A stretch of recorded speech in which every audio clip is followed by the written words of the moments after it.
The Eye of the World had been defended from the Black One's endeavours, and Moiraine Sedai had found the Dragon Reborn. This, however, was not the end of the journey for her and the 5 friends from Emond's Field. Finding the Horn of Valere announced that the next step of their journey would lead them to Ilion, but the pattern weaves people's fate as it pleases, changing their plans. In the latest episode on the literary masterwork of the late great Robert Jordan, we will bring you closer to a clash near a small town called Falme, the fall of a fortress that has never been conquered before, and how Rand managed to pull a certain sword from a stone. As we explain the next portion of this story, you might be asking how one actually holds a story like this together as a writer, when there's so much world, so many characters, and events rippling through time to consider. In the past, the answer was with difficulty. Now the answer is with our sponsor, World Anvil. With this program, connecting your writing to a growing database of lore is easy. It works like a wiki, keeping track of the world's history, people, creatures, places, factions, relationships, and just about anything else you might need to keep straight. That's great not just for creating a consistent world, but also for allowing collaborators to write content into your world too, with everyone staying on the same page, so to speak, in terms of the lore. Another amazing feature is that World Anvil supports you using your world to run D&D campaigns or loads of other tabletop systems, with all the data being tracked within the program. So don't just write up a new world, live in it too, and let it speak to others with a beautiful and easy to update presentation of all your content, all within World Anvil. You can check out World Anvil via our link in the description. If you use our code WIZARDS, they'll give you 51% off a yearly subscription. So support our channel and your imagination by taking a look. After returning from the Eye of the World, Moiraine led her group back to the Faldara, hoping to heal the wounds they received during their fight against the Forsaken. During the treatment, some cracks between friends began to emerge. Rand spent most of the day with Lan, who trained him to be worthy of his sword, which drew him further and further away from Egwene as she delved deeper and deeper into Saidar's art of channeling. With the words of Tom Merrilin and Ba'alzamon warning him against the Aes Sedai and their manipulations in his mind, he grew increasingly suspicious towards both Egwene and Moiraine. Mat and Perrin, on the other hand, thought that Rand had become weird and alienated from them because he was treated with extraordinary respect by the locals, who considered him king. This was due to the tradition of the Borderlands, where Al before a name meant king, while in Two Rivers it meant son of someone. One Nynaeve tried to reconcile everyone, but to no avail. Young Althor, aware of the consequences of the ability to channel Sidon, made the dramatic choice to run away as far as possible, so as not to bring suffering to his loved ones. But his plans came to naught when to Faldara arrived Siuan Sanche, the current Amyrlin seat. The chief of the Aes Sedai, accompanied by Moiraine and the sorceress of the Bronze Ajah, Verin Mathwin, announced to the boy that he was the Dragon Reborn, explaining to him the story of his birth and how he came to be in Two Rivers. Moreover, with Moiraine's earlier encouragement, Siuan announced that she would not force him to stay with her, that he could go wherever he wanted, and that if he needed help, the White Tower would support him. At the same time, there was a small Trolloc raid on Faldara's keep, which caused quite a stir. The attack was repelled, but soon after, the purpose of this raid became known to all.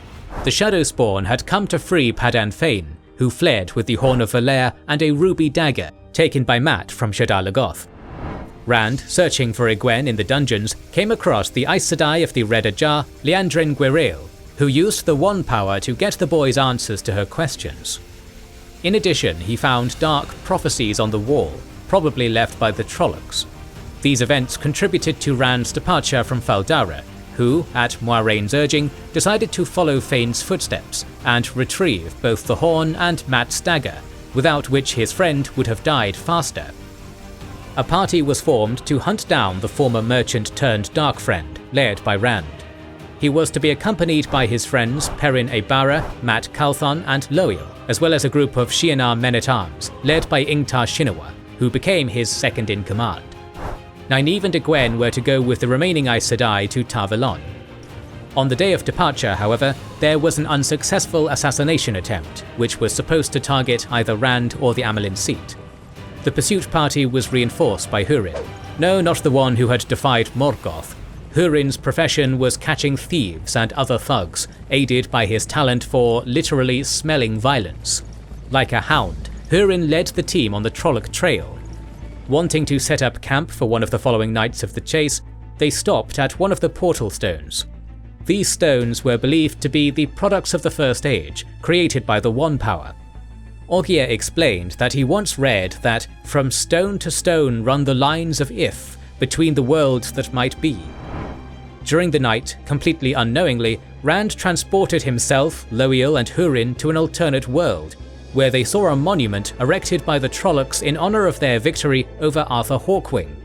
At some point, Althor confronted Baalzamon, who had not died in the previous battle, leaving a heron-shaped mark on the boy's hand. While in this world, they encountered an extremely beautiful woman named Celine, who urged Rand to try and achieve as much as possible. Sometime later, they came across another portal stone, which brought them back to their world. They discovered that they were ahead of the Trollocs they were pursuing. They sneaked into the camp, recovering both the Horn of Valere and the Ruby Dagger, then headed towards Caemlyn. Arriving there, Althor was recognized as a lord and received invitations from several noble houses. Not wanting to meet any of them, he decided to burn the invitations, thus unknowingly getting involved in Dice Daimar, which resulted in more houses sending him invitations, which eventually led to King Caemlyn, Galdrian Riatin and his rival, Lord Bathane's Damodred, also to try to win the Dragon Reborn's attentions. While in the city, Rand came across Trollocs, from whom he fled to the illustrious Chapter House, which he burned down to stop the Shadowspawn's pursuit. Immediately afterwards, he met Tom Merrilin, who he thought had been killed. While staying with the Gleeman, he found out that the Darkfriends had stolen the Horn and Dagger again. Around the same time, the rest of the pursuit team arrived in Caemlyn, accompanied by Verin Mathwin, who was claiming to join the group on Moiraine's orders. Hurin managed to track down the stolen horn's location, in the hands of Lord Bathanes, and by using an invitation from the king's rival, a group of several people managed to reach the estate where the banquet was being held. They discovered that Padan Fain had used the ways to take the horn to the other end of the Westlands, to a region called Tommen's Head. Lord Bathanes, being Darkfriend himself, announced that Fain would be waiting for Rand there. The team decided to follow the thief's trail, but the roads turned out to be blocked by Machin Shin, also known as the Black Wind.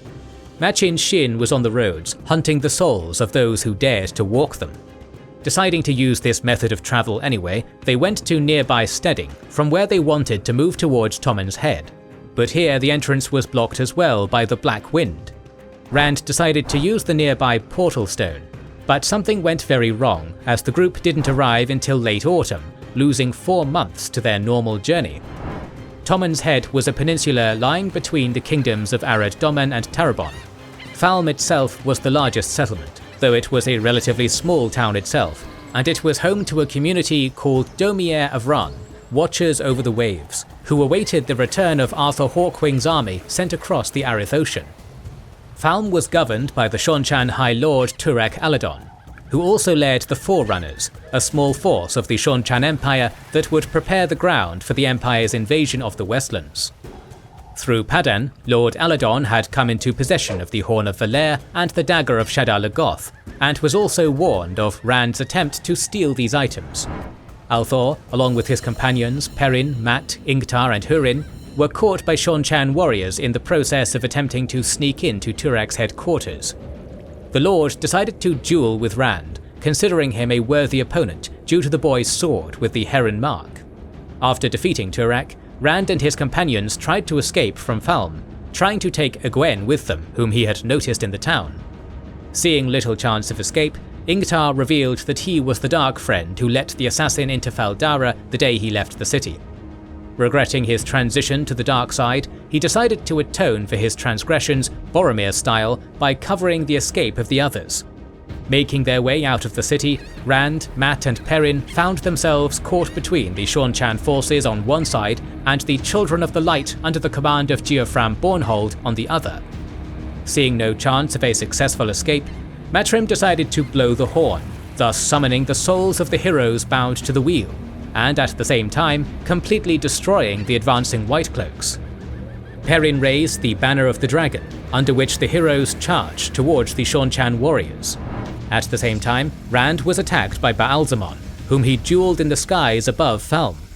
During the fight, Rand received another Heron mark, this time on his other hand, and was injured, defeating Baalzamon in the process, who disappeared. Rand's victory also meant victory over the Seanchan, as the two fights were related in some way. After the battle, Rand declared himself the Dragon Reborn, and the Shienar warriors who accompanied him decided to follow him, renouncing allegiance to their king as the dragon was about to break all ties. Soon after the battle, Mat went to Tar Valon with Egwene, Elaine, Nynaeve, Verin Sedai and Hurin, while the rest stayed at the camp, where Moiraine also arrived. We will talk about how the girls from Emond's Field found themselves in Falme together with the daughter heir to the throne of Andor in one of the next episodes. Throughout the winter, there were arguments between Blue Ajah and Rand, and in one of them, the camp was damaged by Althor when he channeled too much of the One Power. Not long after, an attack by Trollocs, led by one of the Myrddraal, fell on the camp. The attack was repelled, but without the help of the Dragon Reborn. Believing that he caused the deaths of all who travelled with him, Rand decided to travel alone to Tyr, a city in the southeast of the Westlands. Moiraine, understanding that the dragon had gone to seize Callandor, the sword that is not a sword, decided to follow his lead. One of the Shienaran, Masema Degar, also separated from the group at this time, and decided to recruit more people willing to fight for the Dragon Reborn. The reason he made this decision was the help they received from the wolves during the last clash with Shadowspawn. Following Rand, Moiraine, Lan, Perrin, and the rest of the Shienarans reached settlements where the influence of the Ta'veren on these places was very evident. In one of the settlements, they found Aiel locked in a cage, whom Aybara freed. The inhabitant of the threefold land introduced himself as Gaul, stating that he was heading towards Tyr, looking for He Who Comes with the Dawn, but that he had no intention of following Perrin and his party. However, one of the Hunters of the Horn, a woman who introduced herself as Mandab, decided to join them after seeing Perrin fighting the Whitecloaks. After hearing Aybara comment that her name was the same as Lan's horse, she decided to change her name to Fail, which meant falcon in the old tongue. On the way to Tyr, Moiraine ordered a stopover in the city of Ilion, but changed her mind when it turned out that there was a Forsaken named Samael in the city. Upon arriving in Tyr, Fail fell into a trap set for Moiraine in the Tel'aran'rhiod dream world by the Black Ajah, Aes Sedai secretly serving the Dark One. However, she was freed by Perrin, whose wolf skills, manifested for a long time, made it possible to enter this world. While he was in Tel'aran'rhiod, Moiraine and Lan were heading to the Stone of Tyr to help Rand. Before we get to telling you how the Stone of Tyr fell, a stronghold unconquered throughout its history, we need to focus on the third Ta'veren, Matrim Calthon. Upon arriving at the White Tower, he was finally separated from the Ruby Dagger by a circle of 13 Aes Sedai. During the procedure, the sorceresses witnessed Mat using the Old Tongue. In addition, they discovered who young Calthon was in a previous life, as at some point he began giving orders to the soldiers. These orders and battle cries made it clear to the Aes Sedai that in a previous incarnation the boy had been Aemon Alcar Althorin, the last king of Manetheren, and the orders given were to cover the retreat at the end of the Battle of the Tarindrel River. Soon after, Mat made a full recovery, though he noticed that his memory had some gaps. He decided to leave Tar Valon with Tom, who was wandering around completely drunk. At the urging of Egwene, Elaine and Nynaeve, he decided to go south to Caemlyn to deliver a letter to the Queen. Navigating the Arenin River south, they disembarked in the city of Aringil, where they were attacked by the Darkfriends, who also attacked Aludra, a woman belonging to the Illuminators. As a thanks, he received a few fireworks, later discovering by accident how they work.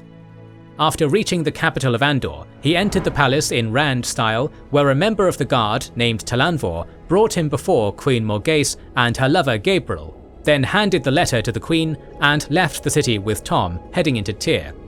The reason for leaving was a conversation he heard after sneaking into the garden between Lord Comar and, as it later turned out, Gabriel, who was planning an assassination attempt on Elaine and her travelling companions, Nynaeve and Egwene.